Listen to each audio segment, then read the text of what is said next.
I'm Renata Stasarski, and this is my workshop, Big Fish, and this is where Sunshine's Millennium Man was built. So this poster's probably sat on our wall for 15 years. We were very proud of him when we made him because he was our biggest project probably till that time. Yeah, particularly young teenage boys, when they see him, they kind of go, yeah, oh yeah, they like that. The whole concept of Village was that it was big, it was shiny, it was all about muscle, and this guy's name was Millennium Man when he was built. In the middle of the globe there's what used to be a film strip, and so it's taking film around the world. It was late 90s. I think action movies were big, glitz was big.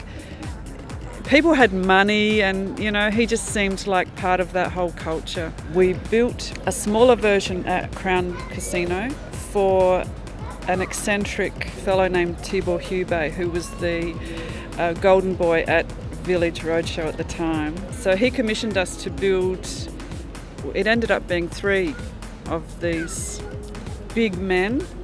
Tibor was a little man, and so I think it was, part of he wanted big, and he would come there and say, bigger, make it bigger. And we had to build him in 2 parts because he was so big that he didn't fit in our workshop as an entire sculpture. If you come over here, you can see the styrene foam that made the bulk of his body in there. The little styrene beads, and people have dropped cigarette butts and stuff in there as well. He's got all the layers of all the history of this place. There's graffiti all over him, and everyone goes for his crutch.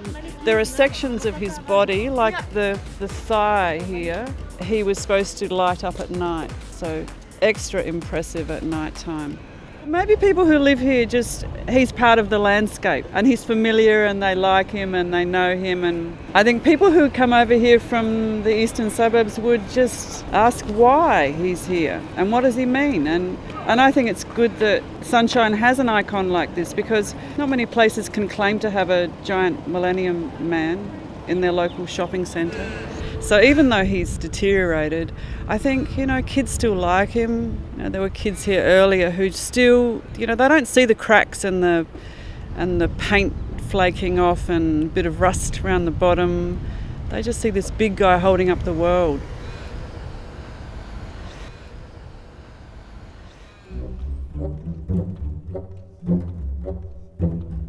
What do you think it is? No idea.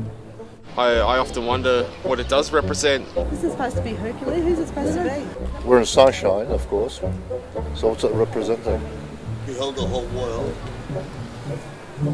People have been trying to guess this ever since the erection of the statue in the first place. I think it's one of the most spectacular statues that I've ever seen in my life. I mean, look at it. It's epic. My eldest daughter was a little bit scared of it, so we always had to avoid it and park at the other end of the car park to avoid the screaming. It sort of triggers back to when I used to come here as a little kid, and it sort of brings happiness from memories. Yeah, look, we do get some guests to come in and ask about it. I think some of it's out of confusion because it is such a big statue that's in our parking lot. But we're happy to connect it with the opening here at Sunshine. 18 years ago when the cinemas opened. It just, I don't know, it asks a lot of questions.